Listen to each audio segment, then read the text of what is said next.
இயேசுவை சிலுவை மரத்தில் பார்த்து சபிக்கப்பட்ட மனுஷன் சொன்னாங்க. ஓகே, இப்ப விசுவாசத்தை எப்படி காட்டுறதுன்னு அங்க சொல்லிக் கொடுக்கப்படுகிறது. வாயால சொல்லுவானோ அவை எல்லாரும் அந்த காலத்துல இயேசு மரிச்சு அடக்கம் செய்தது எல்லாம் கண்ணால கண்ட சனங்கள் இப்ப என்ன செய்யணுமாம்? அறிக்கை பண்ணணும். கர்த்தராகிய இயேசுவை உன் வாயினாலே அறிக்கையிட்டு என்ன அறிக்கை பண்ணணும்? தேவன் அவரை மரித்தோரிலிருந்து எழுப்பினார் என்று உன் இருதயத்தில் விசுவாசித்தால் ரட்சிக்கப்படுவாய். அறிக்கை பண்ணணும். இயேசு மரித்தவர் கிடையாது, அவர் ஜீவனோடு எழும்பின ஜீவன் உள்ள தெய்வம் என்று அறிக்கை பண்ணவனும். அதுதான் ரட்சிக்கப்படுவாய். ரட்சிக்கப்படுவாய் என்றால் நித்திய நரகத்தில் இருந்து எங்களுக்கு விடுதலை. இல்லாவிட்டால் நாங்கள் செய்கிற அக்கிரமமே ஒரு புத்தகம் வச்சு எழுத முடியாது. இனி எங்கண்ட அப்பா செய்தது, எங்கண்ட தாத்தா செய்தது, தாத்தாக்கு மேலே செய்தது எல்லாத்தையும் வச்சு எழுதியலுமா? ஒவ்வொரு நாளும் எவ்வளவு அக்கிரமம் அநியாயங்களை மனிதர்களாக பிறந்த மனிதர்கள் செய்து கொண்டே இருந்தார்கள். எல்லா பாவங்களையும் எங்களுடைய தலைமையிலல்லவா சுமத்தப்பட்டிருக்கிறது. அந்த சாபங்கள்ல இருந்து நானும் நீங்களும் விடுதலை அடைய வேண்டுமா இருந்தால் கர்த்தராகிய இயேசுவை நாங்கள் என்னுடைய சொந்த இரட்சகர் என்று அறிக்கை பண்ணவனும் பிரியமானவர்களே. அதுதான் உண்மை. அப்பொழுதுதான் நம்முடைய வாழ்க்கையிலே அந்த சாபம் இல்லாமல் போகும், அந்த பாவம் இல்லாமல் போகும். பிரியமானவர்களே, இயேசு ஒருவர் மாத்திரம்தான் பாவங்களை மன்னிக்க அதிகாரமுடையவர். அதனாலதான் அவர் பரலோக ராஜ்யத்திலே நியாய தீர்ப்பு நாளிலே நரகத்துக்கு அனுப்பப்பட போகின்றவர்களையும் பரலோகத்துக்கு அனுப்பப்பட போகின்றவர்களையும் நியாயம் தீர்க்கக்கூடியவராக இருக்கிறார்.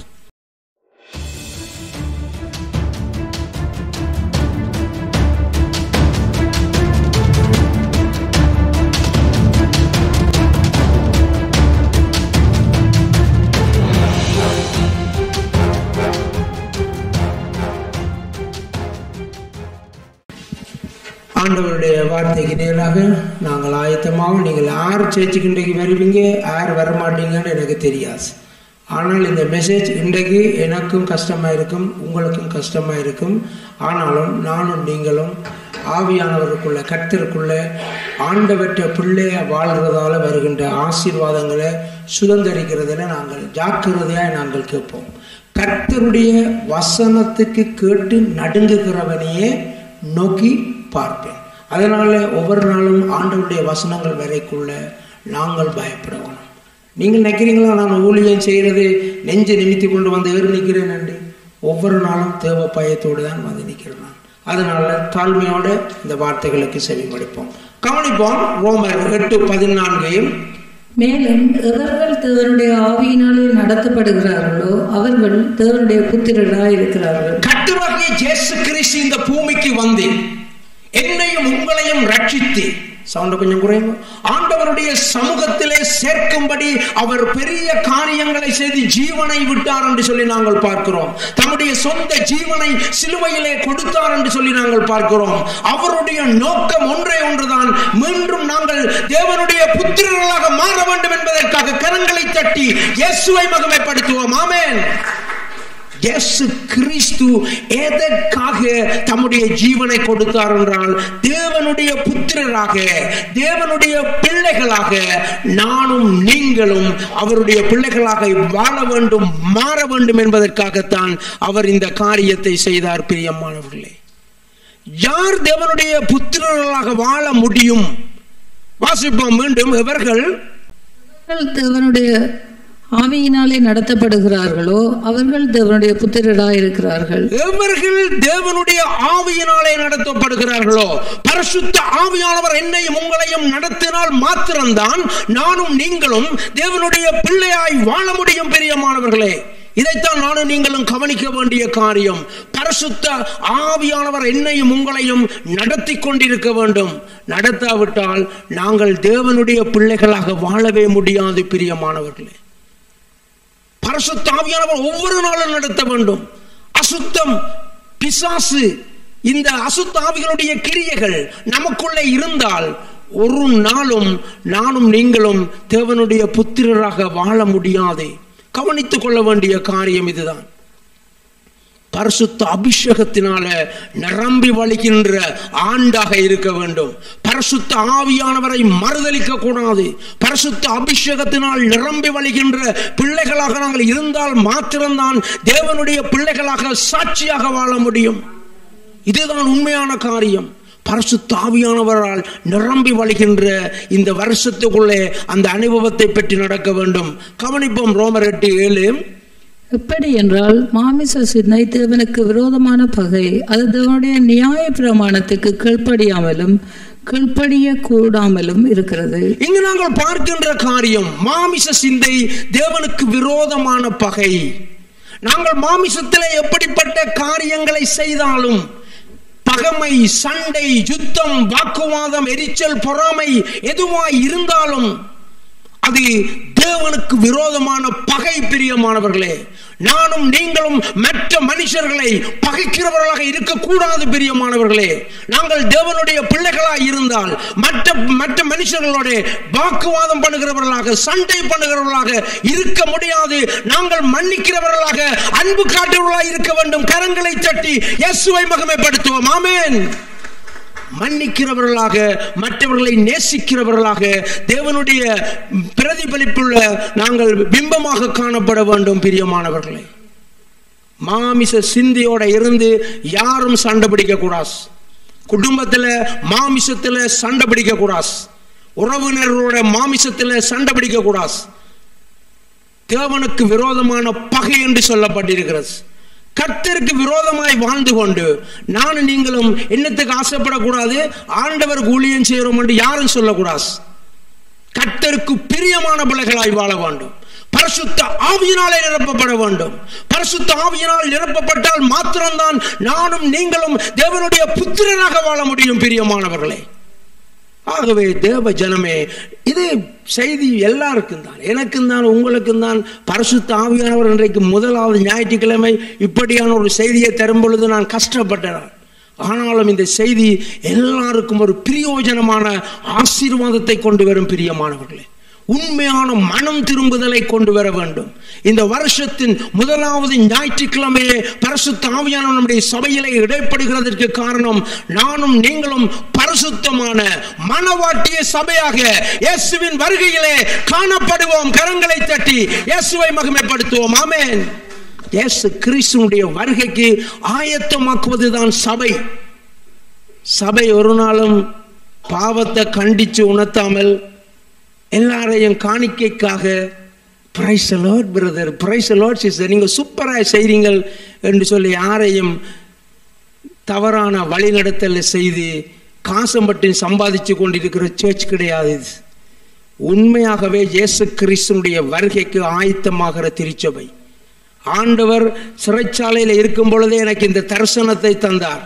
20 வருஷம் வாயை மூடிக்கொண்டிருந்தேன். 20 வருஷம் எத்தனை ஊழியங்களில் எங்களை தள்ளினாங்க, உதைச்சாங்க, கவலைப்பட்டுனாங்களா? அந்த இடங்களை எதிர்த்து நிற்கவில்லை, விட்டு விட்டு ஓடி விட்டோம். பிரியமானவர்களே, அதுதான் இங்கேயும். ஆறும் உங்களுக்கு அழைப்பு இருந்தால் தாராளமாய் சபையை விட்டு போகலாம், அல்லது இந்த பாஸ்டருக்கு கீழே தார ஊழியத்தை செய்துட்டு இருக்கலாம். நீங்களாம் முடிவெடுக்கணும். இதுதான் காரியம். மாமிசத்தின் சிந்தை தேவனுக்கு விரோதமான பகை. அது தேவனுடைய நியாய பிரமாணத்துக்கு கீழ்ப்படியாமலும் கீழ்ப்படிய கூடாமலும் இருக்கிறது. கர்த்தருடைய ஒரு ஒழுங்கையும் செய்ய மாட்டேன். மாமிசம் ஒரு மனுஷனுக்குள்ள எழும்பிட்டு என்றால் பாஸ்டர் சொல்றத கேட்க மாட்டினோம், கடவுள் சொல்றத கேட்க மாட்டினோம், பைபிள் சொல்றத கேட்க மாட்டினோம். விரோதமான பகை. தேவஜனமே, நானும் நீங்களும் பரிசுத்த ஆவியானவரால் நிரப்பப்பட்டு உண்மையாகவே இந்த வருஷம் உங்களுடைய இருதயத்தை ஒப்புக்கொடுங்க, முழு உள்ளத்தோட ஒப்புக்கொடுங்க. ஆண்டவரை, நான் உம்முடைய புத்திரனாக மகிழ்ச்சியாக பிள்ளையாக வாழ விரும்புகிறேன் என்று ஒப்புக் கொடுக்கும்படி இன்றைய நாளிலே பரிசுத்த ஆவியானவர் என்னோடும் உங்களோடும் பேசிக் கொண்டிருக்கிறார். கவனிப்போம் ரோமர் 8:9. மாமிசத்துக்குட்பட்டவர்கள் தேவனுக்கு பிரியமா இருக்க மாட்டார்கள். மாமிசத்திலே சண்டை பிடிக்கிறவர்கள், மாமிசத்திலே யுத்தம் பண்ணுகிறவர்கள், எரிச்சல் பொறாமையா இருக்கிறவர்கள் ஒரு நாளும் தேவனுக்கு பிரியமா இருக்க மாட்டார்கள். தேவஜனமே, இன்றைக்கு ஏன் இவ்வளவு நேரத்தை நீங்கள் விட்டு விட்டு ஓடி வந்திருக்கிறீர்கள்? தேவனுக்கு பிரியமாய் வாழ வேண்டும் என்பதற்காகத்தானே. எதற்காக நீங்கள் இவ்வளவு வேலைகளையும் விட்டுவிட்டு ஒரு ரெஸ்ட் எடுத்து தூங்காமல் ஏன் தேவனுடைய சமூகத்துக்கு வருகிறீர்கள்? தேவனுக்கு பிரியமாய் வாழ வேண்டும் என்பதற்காகத்தானே. தேவஜனமே, நாங்கள் உண்மையாய் தேவனுக்கு பிரியமாய் வாழும்படி பரிசுத்த ஆவியானவர் நம்மை அழைக்க விரும்புகிறார். 100% அவரை பிரியப்படுத்துகிற பிள்ளைகளாய் வாழ வேண்டும் என்று அவர் விரும்புகிறார். பிரியமானவர்களே, அடுத்த வசனம், தேவனுடைய ஆவி உங்களில் வாசமாயிருந்தால் நீங்கள் மாமிசத்துக்கு உட்பட்டவராயிராமல் ஆவிக்குட்பட்டவர்களாய் இருப்பீர்கள். கிறிஸ்துவின் ஆவி அல்லாதவன் அவருடையவன் அல்ல. தேவனுடைய ஆவி, கிறிஸ்துவின் ஆவி.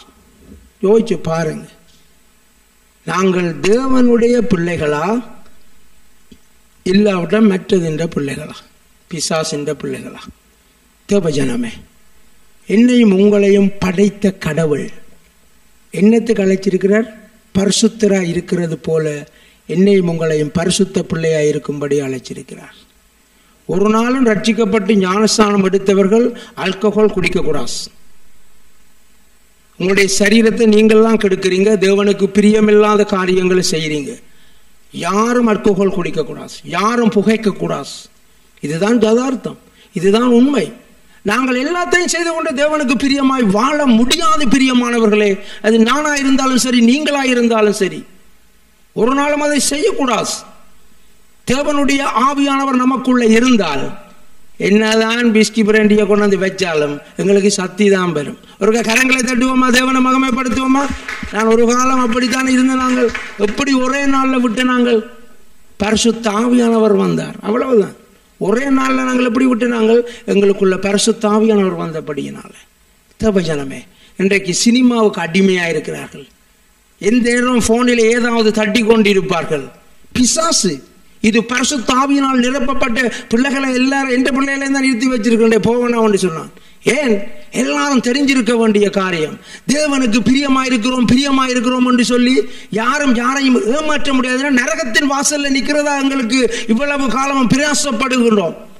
பரலோகத்தின் வாசலுக்குள்ள மாத்திரமல்ல, பரலோகத்துக்கு உள்ளே செல்ல வேண்டும். கரங்களை தட்டி தேவனை மகிமைப்படுத்துவோம். ஆமென். பரலோகத்துக்கு உள்ள போகணும் பிரியமானவர்களே. ஒரு நாளும் நானும் நீங்களும் தேவனுக்கு பிரியமாய் இருக்கிறோம் என்று சொல்லி எங்களையும் மாற்றி, சபையையும் மாற்றி, கடவுளையும் மாற்றக்கூடாது. பரிசுத்த ஆவியானவரால் நிரப்பப்பட்டிருக்கணும், கிறிஸ்துவின் ஆவியினால் நிரப்பப்பட்டிருக்கணும். இல்லாவிட்டால் அவருடையவன் அல்ல. தேவஜனமே, நானும் நீங்களும் இன்னா அவுட்டா, நீங்க தான் முடிவெடுக்கணும், நான் தான் முடிவெடுக்கணும்.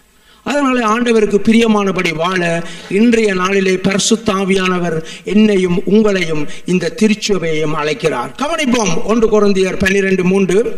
ஆதலால் தேவனுடைய ஆவியினாலே பேசுகிற எவனும் இயேசுவை சபிக்கப்பட்டவன் என்று சொல்ல மாட்டான் என்றும், பரிசுத்த ஆவியினாலே அன்றி இயேசுவை கர்த்தர் என்று ஒருவனும் சொல்லக்கூடாதென்றும் உங்களுக்கு தெரிவிக்கிறேன்.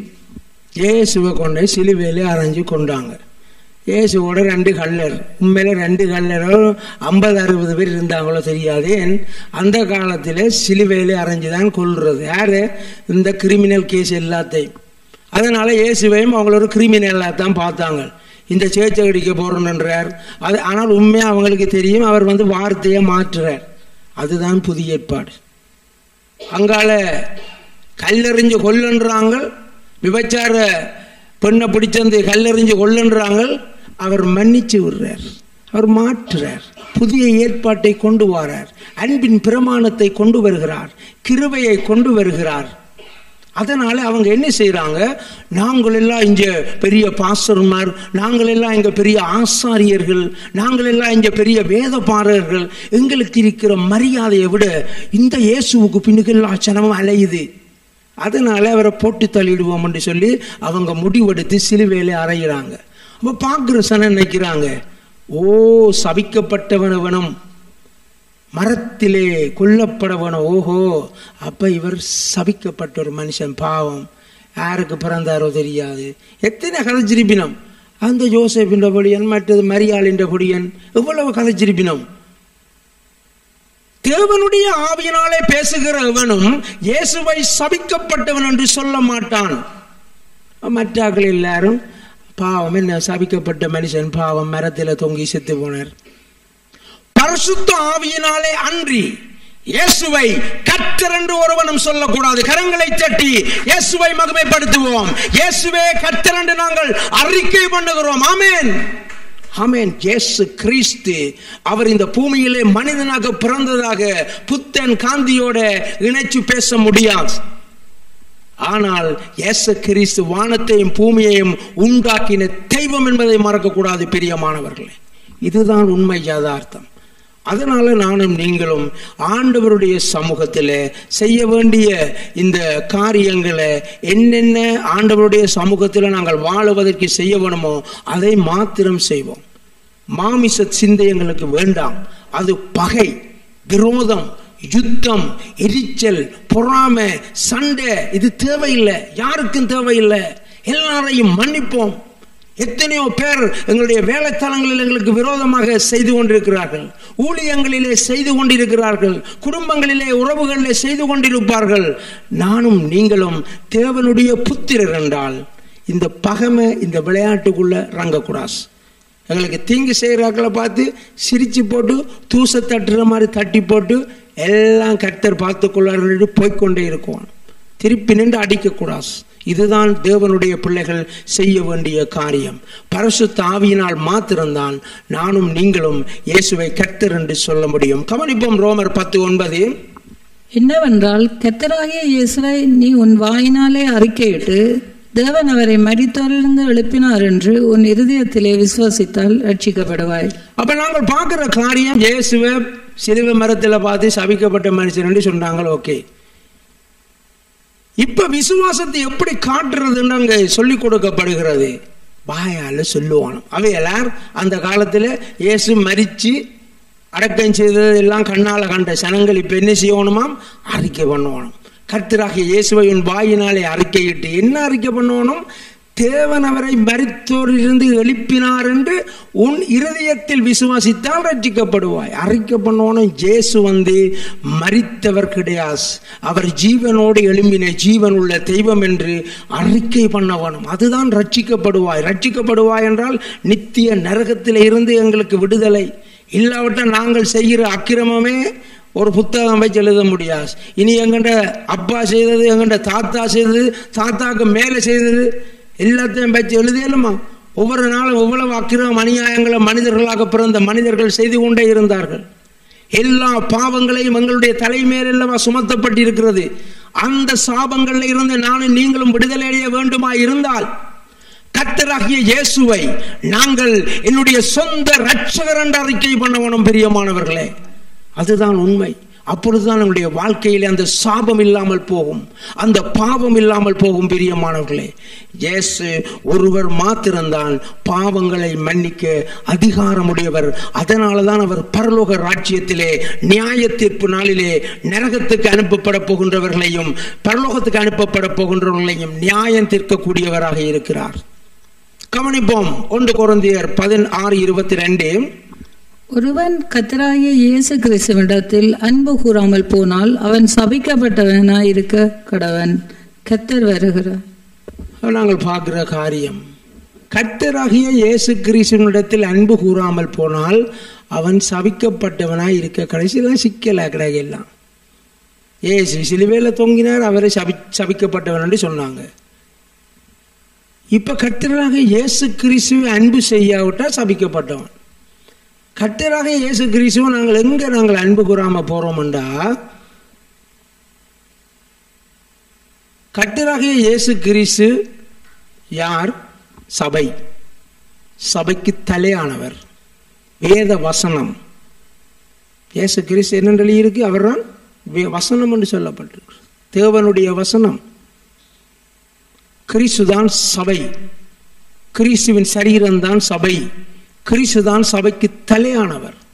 நாங்கள் இயேசுவை அன்பு கூறுறதென்றால் எப்படி காண்பிக்கிறது? வேதம் வாசிக்கணும், வேதத்தை நேசிக்கணும். இயேசு ஒவ்வொருவருக்கும் தந்த சபை. உங்களுக்கு இந்த சபையை தந்திருந்தால் இந்த சபையை நேசிக்கணும். அதுதான் விஷயம். இயேசுவை அன்பு செய்ய வேணும். அவர் சொன்ன வார்த்தைகளின்படி வாழ வேண்டும். எல்லாம் தான். அதை செய்யாம விட்டுட்டு ஆண்டவர் என்னை ஆசீர்வதிக்கவில்லை என்று யாரும் சொல்லக்கூடாது. ஏனென்றால் எல்லாம் எழுதி வைக்கப்பட்டிருக்கு. ஒரு ஒழுங்கு இருக்கு, சிஸ்டம் இருக்கு. நாளை நீங்களும் அந்த சிஸ்டத்தை அறிந்து கொண்டால் சிம்பிளாக தேவனிடத்திலே இருந்து ஆசீர்வாதங்களை பெற்றுக்கொள்ளலாம், தேவனிடத்திலே இருந்து விடுதலையை பெற்றுக்கொள்ளலாம், தேவனிடத்திலே இருந்து எல்லா விதமான தீமைகளில் இருந்தும் தப்புவிக்கப்படலாம். இதுதான் உண்மை.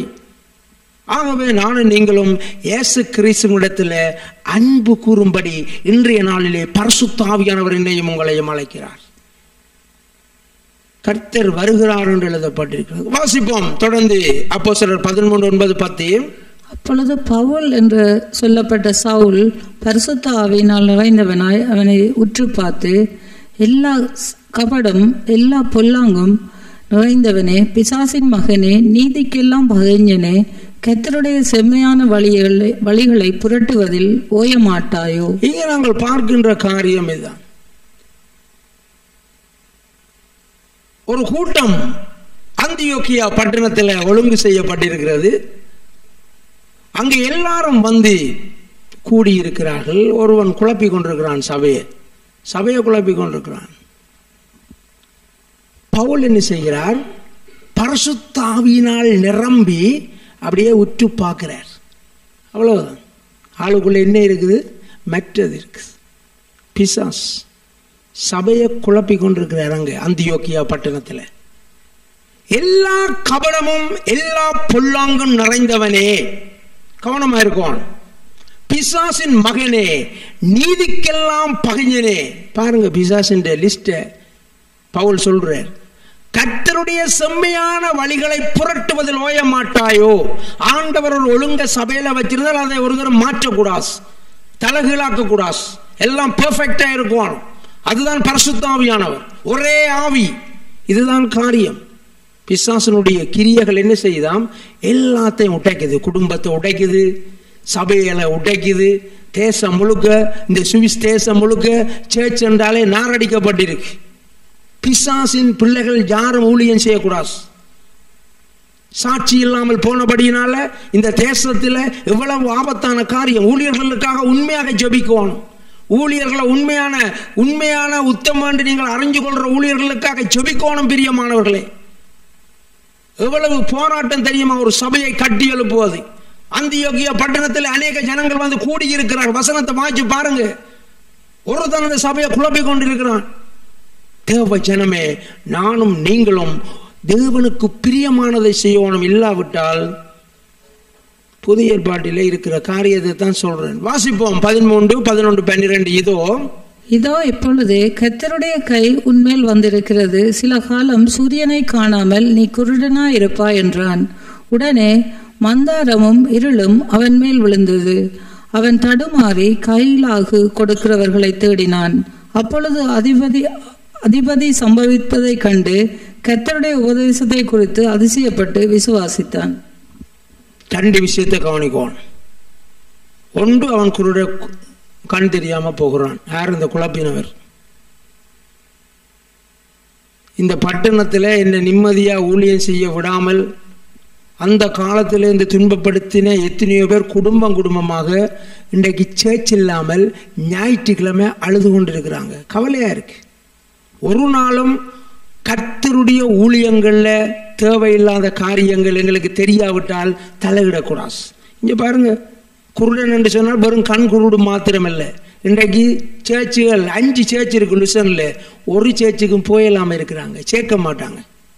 ஆபத்தான ஆக்கள் சபையில குழப்புற மனுஷர் ஆபத்தான மனுஷர், சேர்க்க மாட்டாங்க. எங்க இன்றைக்கு இருக்கிறாங்க. அப்படி இதே பட்டணத்தில் இருக்கிறாங்க. தேவ ஜனமே, ஆபத்தான காரியங்களை நாங்கள் செய்யக்கூடாது. புதிய ஏற்பாட்டில் இருக்கிற காரியம், சபையை அந்தியோக்கியா பட்டணத்தில் குழப்பின மனுஷனுடைய காரியம் இதுதான். எனக்கும் உங்களுக்குள்ளேயும் பிசாசு இருக்குமா இருந்தால் நாங்கள் பேசாம போயிருக்கோம். சபையை குழப்பக்கூடாது, தேவ ராஜ்யத்தை குழப்பக்கூடாது, மற்றவன் ஊழியத்தை குழப்பக்கூடாது. இதுதான் விஷயம். 12ஆம் வசனத்தில் பாருங்க. பிறகு இவனுக்கு இந்த கண் தெரியாம போனதை பார்த்து பயந்து போய் அந்த வார்த்தைகளுக்கு கவனம் கொடுத்து அந்த உபதேசத்தை குறித்து அதிசயப்பட்டு அங்குள்ள அதிகாரி தேவனை இயேசுவை ஏற்றுக்கொண்டான், விசுவசித்தான். கரங்களை தட்டி தேவனை மகிமைப்படுத்துவோம். ஆமென். அப்ப சில பேருக்கு தீமை நடக்கிறது, மற்றவர்கள் பயப்படும்படி. ஜீவனுள்ள தேவன் என்னையும் உங்களை நேசிக்கும்படிதான் இயேசுவை அனுப்பினார். இயேசு கிறிஸ்து நம்முடைய ஜீவனை அழிப்பதற்கல்ல, ரட்சிப்பதற்கே வந்தார். கரங்களை தட்டி இயேசுவை மகிமைப்படுத்துவோமா? ஆமென். நானும் நீங்களும் ஒன்றும் தெரியாட்டி வாயை மூடிக்கொண்டு கண்ணை மூடிக்கொண்டு இருக்கணும் அமைதியாக. தேவனுடைய ராட்சியத்தை குழப்ப போகக்கூடாது, அதுக்கு அடிவிழும். அது கிருபை, ஆண்டவர் ஆசீர்வதிப்பர், மன்னிச்சு விடுவார் என்று யாரும் பேசக்கூடாது. பைபிளில் உள்ள வசனம் சொல்கிறது. அதனால நானும் நீங்களும் தேவனுடைய ராஜ்யத்தை குறித்த ஒரு பயத்தோட ஊழியங்களை செய்ய வேணும், தகுதியோட ஊழியங்களை செய்ய வேணும், ஜபத்தோட ஊழியங்களை செய்ய வேணும். அநியாயம், அக்கிரமம், பொறாமை, சண்டை, பகைமை குடும்பங்கள்ல பிரச்சனைகளை உண்டாக்கி கொண்டு குடித்து வரித்து கொண்டு யாரும் ஊழியங்களை செய்யக்கூடாது. எந்த சேர்ச்சா இருந்தாலும் எங்கேயும் தேவ ராஜ்யத்தை கெடுக்க கூடாது. நாளைக்கு யாருக்கு கூடாது?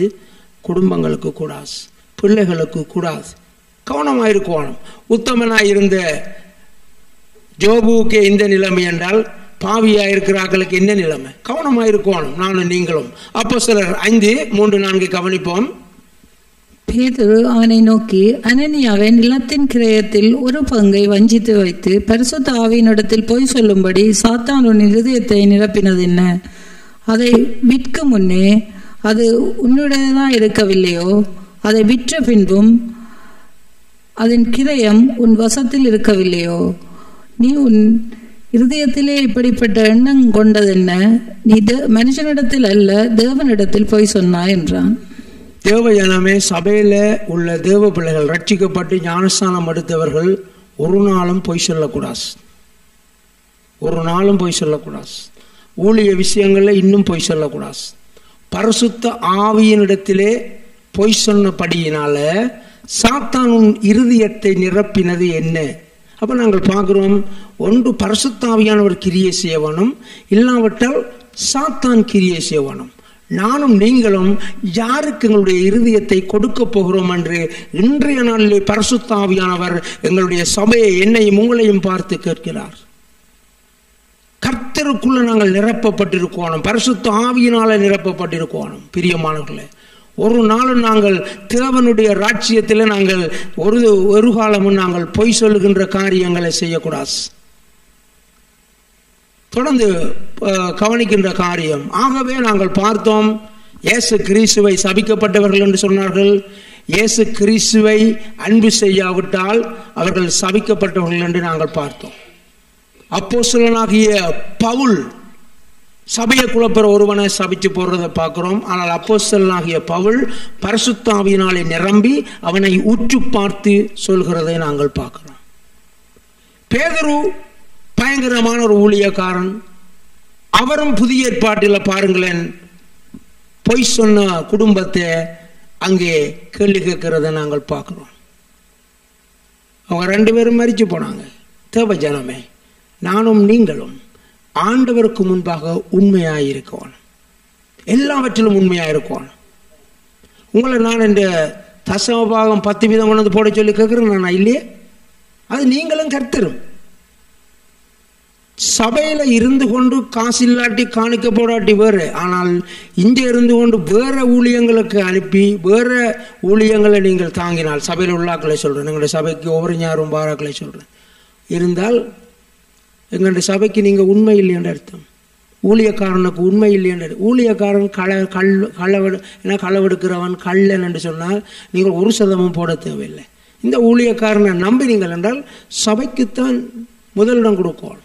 உங்களுடைய பெருமைக்காக ஊரில் நீங்கள் ஊழியங்களை செய்து பிரயோசனம் கிடையாது. ஒரு சபையில் இருந்தால் அதை செய்யணும். 1000 நாள் உங்களுடைய ஊழியங்களை செய்யலாம். அந்த சிஸ்டர் அன்றைக்கு முல்லைத்தீவில், பவனியாவில், கிளிநொச்சியில் ஏராளமான குடும்பங்களுக்கு 15க்கு மேற்பட்ட குடும்பங்களுக்கு உதவி செய்தாங்க. கரங்களை தேடி சிஸ்டரை பாராட்டுவோமா? ஆமென். ஆண்டவருடைய நாமம் மகிமைப்படுவதா? அது ஓகே. ஆனால் சபையில் உள்ளவர்கள் சபையில் இருந்து கொண்டு காணிக்கைகளை இன்னொரு இடத்துல கொடுக்கக்கூடாது. யாருக்கு போய் சொல்றீங்க? பரிசுத்த ஆவியானவருக்கு. காசு இல்லாவிட்டால் யாரும் கொடுக்க தேவையில்லை. அதான் காணிக்கையிலேயே இருக்கிற காரியம். உண்மையா இருக்கணும், உண்மையா இருக்கணும். அதுதான் மிக முக்கியமான விஷயம். உங்களுடைய பணத்தில் ஒற்று ஃப்ராங்கில் நானும் இந்த குடும்பமும் சாப்பிட்றது கிடையாது. எங்களுக்கு ஒரு சம்பளமும் கிடையாது. இந்த பணம் நேர பேங்குக்கு போகிறது. பொருளாளர் குடும்பம் என்றால் நீங்கள் இந்திரன் ஊழியக்காரன் இந்திரன் குடும்பத்தை தான் நீங்கள் என்ன செய்யணும்? பிடிச்சு விசாரிக்கணும். என்ன இல்லைன்னு விட்டுடுவோம். இப்போ இந்தியாவை வந்துட்டா புதுசாக கணக்கில் அம்மாவுக்கு உதவி செய்ய. அதனால நீங்கள் செய்கிற காரியம் அவங்க தான் உள்ளுக்க போவாங்க, நான் போக மாட்டேன். சரியா? அதனால சேர்ச்சை நம்பி ஆண்டவர் நம்பி உதாரத்துவம காணிக்கைகளை கொடுங்க. இந்த பாருங்க, வஞ்சிக்க கூடாது. ஆண்டவருக்கு முன்பாக ஆண்டவர் உங்களை ஆசீர்வதிக்கிறார். இந்த வருஷம் உற்சாகமா ஓடும்படிதான் ஆவியானவர் உங்களை உற்சாகப்படுத்துகிறார். நான் சொன்னேன் தானே, இந்த வசனம் எல்லாரையும் காயப்படுத்தும், என்னையும் காயப்படுத்தும், உங்களையும் காயப்படுத்தும். லூக்கா 10:42 வாசிப்போம். தேவையானது ஒன்று, மரியாள் தன்னை விட்டுடுபடாத நல்ல பங்கை தெரிந்து கொண்டாள் என்றார். அந்த பவுலுடைய காரியத்துல அந்தியோக்கியா பட்டணத்துல அந்த சபையை குழப்ப வேணுமா? அவர் கண் தெரியாம போகணுமா? பேதுருவின் கதையில பார்த்தோம், அனனியால் சபீராளுக்கு இது தேவையா, இவ்வளவுக்கு தான் நாங்கள் வித்தோம் என்று சொல்லி சொன்னது, அதாவது கொஞ்சத்தை எடுத்து வச்சுட்டு போய் சொன்னது தான் பிள்ளை. சொல்லி இருக்கலாம், நாங்கள் 10,000 பிராங்குக்கு காணிக்க வித்து நாங்கள் அதில் 1000 பிராங்க் எடுத்து வச்சிருக்கிறோம் என்ற பேர பிள்ளைகளுக்கு முடிஞ்சதுக்காக.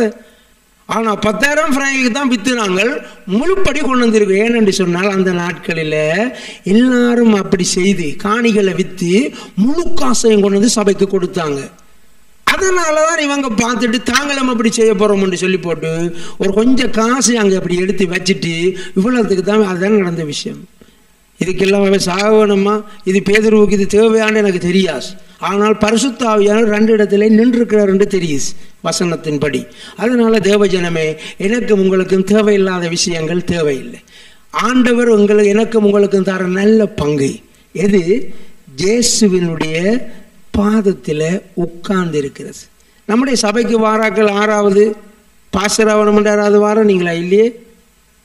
சபைக்கு வார எல்லாருமே எதுக்கு வாருங்க? இங்க வார எல்லாரும் எனக்கு சொல்ற சாட்சி என்ன? சமாதானமா இருக்கு. கரங்களை தட்டிதவனை மகிமைப்படுத்துவோமா? 1000 பேர் உள்ள சபை என்றால் சும்மா 15 பேர் பாஸ்டர், நாங்கள் 20-30 பேர் இருந்தோண்டு எத்தனை வாசர் எத்தனை ஊழியக்காரர் நாங்கள் செய்யறது. அதனால தான் நாங்கள் நல்ல பங்கை தெரிஞ்சு கொண்டு ஆசீர்வாதத்தை பெற்றுக்கொண்டு போய்கொண்டே இருக்கோம். இதுதான் லைஃப். நான் அதை வாழ்ந்திருக்கிறேன். அதனால தான் அடிச்சு சொல்றேன், தெளிவாக சொல்ற காரணம் அதுதான். ஆண்டவருடைய சமூகம் தான் எங்களுக்கு முக்கியம். அதை கட்டி பிடிச்சு கொண்டு இருந்துடணும். வேற ஒன்றும் முக்கியம் இல்லை. மனுஷர் எங்களை யாருமே உயர்த்த முடியாது, அதே மாதிரி மனுஷர் யாருமே தாழ்த்த முடியாது. பிரியமானவர்களே, கர்த்தர் உங்களை அழைத்திருந்தால் ஆண்டவர் உயர்த்துவார். கரங்களை தட்டி தேவனை மகிமைப்படுத்துவோம். ஆமென். அவராலே எல்லாம் கூடும். எந்த மனுஷரும் தடை பண்ண முடியாது. ஆனால் இயேசு கிறிஸ்துவினுடைய பிரசன்னம் அங்கே அவற்றை பாதத்தில் உட்கார்ந்து இருக்கிறது தான் நமக்குரிய அழைப்பு. அதைத்தான் இயேசு பாராட்டுறார், நல்ல பங்கை தெரிந்து கொண்டாள் என்று சொல்லி. ஆண்டவருடைய வார்த்தையை பிடிச்சு கொள்ளுங்க. இயேசுவை நீங்க நேசிக்கிறீங்கள் என்றால் அவற்றை வசனத்தை கீழ்ப்படியுங்க. ஒரு மனுஷனை நீங்கள் பிரியப்படுத்துறது என்று சொன்னால் அவர் சொல்றது எல்லாம் கேட்குறீங்க. என்ன சொல்றாங்க? கல்யாணம் முடிச்ச பிறகு இவர் நடுவோம் மனுஷன் கதையைத்தான் கேட்கிறார், அல்லாட்டி அவன் நடுவோம் புருஷன் கதையைத்தான் கேட்கிறார். சொல்லினமா இல்லையா?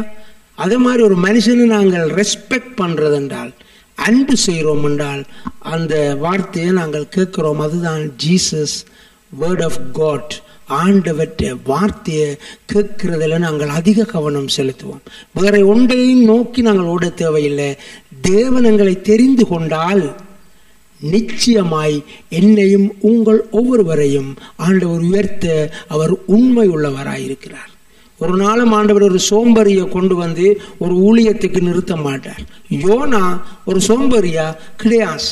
யோனா விறுவிறுப்பாய் ஊழியம் செய்யக்கூடிய ஒரு ஆள். போய் அடியா புடியான்னு சொன்ன உடனே மிருகங்கள்ல இருந்து ராஜா வர எல்லாரும் உபவாசம் இருந்து ஜெபிச்சாங்க. ஆனால் அவர் ஊழியம் ஐயா நான் அங்கே போயல் ஓடினால். அதனால தேவஜனமே, தெரிந்து கொண்டால் நீங்கள் ஓடினாலும் துரத்தி பிடிப்பர். இன்றைக்கு யோசேப்பை கொண்டு வந்தது போல. யோசேப்புக்கு கரங்களை தட்டுவோமா? பிரியங்கனை மிதிசாவை கொண்டு வந்த மாதிரி. அப்படியா? ஓகே. ஆண்டவர் என்ன செய்வார்? தெரிஞ்சு கொண்டால் பிடிச்சு கொண்டு வருவார். அது ஆண்டவருடைய காரியம். அது மாதிரி தான் என்னையும் உங்களையும் ஆண்டவர் ஒரு தரம் கவலைப்படாதீங்க. ஆண்டவர் எங்களையும் உங்களையும் தெரிந்து கொண்டால் அவர் தன்னுடைய காரியத்தை செய்வார். ஆனால் அவர் பிரியப்படுகிற மாதிரி நாங்கள் வளருவோம், வாழுவோம். கவனிப்போம். அப்போஸ்தலர் 5:13-14. மற்றவர்களில் ஒருவரும் அவர்களுடனே சேர துணியவில்லை. ஆகிலும் ஜனங்கள் அவர்களை மேன்மைப்படுத்தினார்கள். திரளான புருஷர்களும் ஸ்திரீகளும் விசுவாசம் உள்ளவர்களாகி கர்த்தரிடமாய் அதிகபட்சமாய் சேர்க்கப்பட்ட. எந்த சம்பவத்துக்கு பிறகு தெரியுமா? நாங்கள் பார்த்தோம் பவுலுடைய சம்பவம். கண் குருடான பிறகு பயத்தில அந்த பட்டணத்தின் அதிபதி சரணடைஞ்சிட்டான், ரட்சிக்கப்பட்டுட்டான், ஆண்டவரை விசுவசிச்சான். அனனியா சபீரால் செத்த உடனே திரளான புருஷர்களும் ஸ்திரீகளும் விசுவாசம் உள்ளவர்களாகி கர்த்தரிடமாக அதிகமாய் சேர்க்கப்பட்டார்கள். இன்றைக்கு ஆண்டவர் சபையில தவறு செய்கிற ஊழியர்களையோ தவறு செய்கிற மனுஷர்களையோ உடனடியாக அடிக்காத படியினால இன்றைக்கு தேவ பயம் கிடையாது. ஆனால் பாருங்க, நாங்கள் எல்லாம் கலைக்கிறோம், அனனியா சபீரால தேவையா இது சேச்சில வச்சு இப்படி அவியல் சாக வேணுமா, கடவுளுக்கு கண் இல்லையா, பரிசுத்த ஆவியானவர் ஏன் இதை செய்தார், இந்த ஊழியக்காரன் ஏன் சபிச்சார், எவ்வளவு கதைகள் எல்லாம் இருக்கு பின்னுக்கு. ஆனால் 14ஆம் வசனம் சொல்கிறது, அந்த சம்பவத்தை பார்த்து திரளான புருஷர்களும் ஸ்திரீகளும் அந்த பட்டணத்தில் ரட்சிக்கப்பட்டார்கள். தேவஜனமே, கர்த்தர் சிலவேளை தாம் மகிமைப்படும்படி அற்புதங்களை செய்வார். சிலவேளை தவறு செய்கிறாக்களை நடு ரோட்டில் போட்டு மிதி என்று மிதிக்கிறதால மற்றாக்களுக்கு தேவ பயம் வரும். இது பைபிளில் இருக்கிற காரியங்கள். எனக்கு அது விருப்பம் இல்லை, ஆனால் பைபிளில் இருக்கிற காரியங்கள்.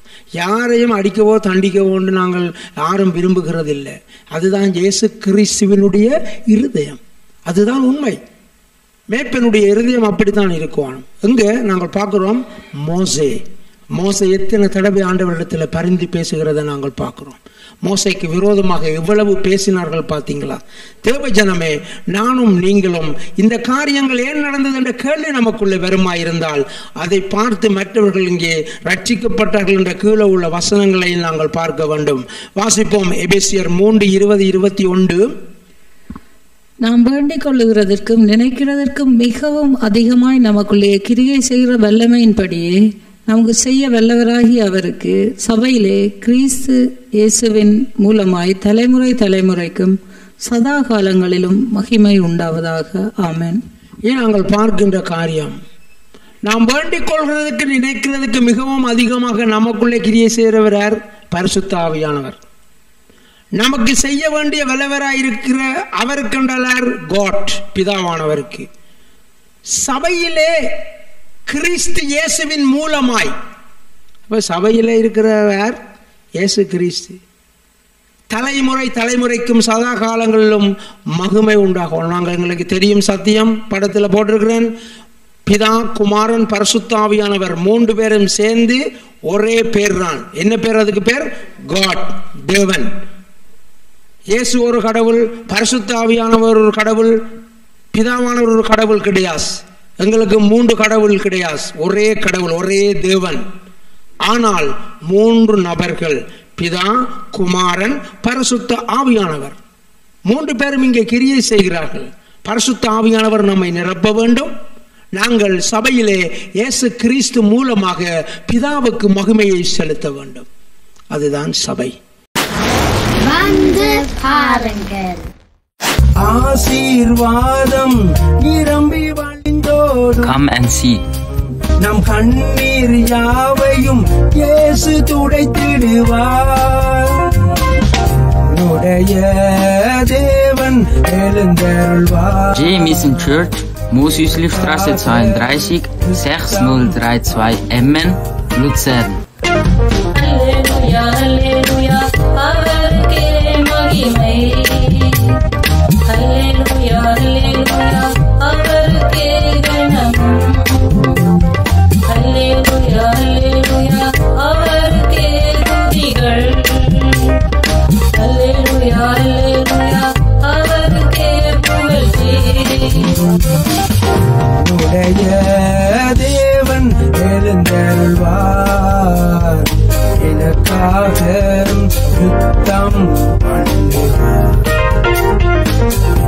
உடைய தேவன் எழுந்தருள்வார். எனக்காக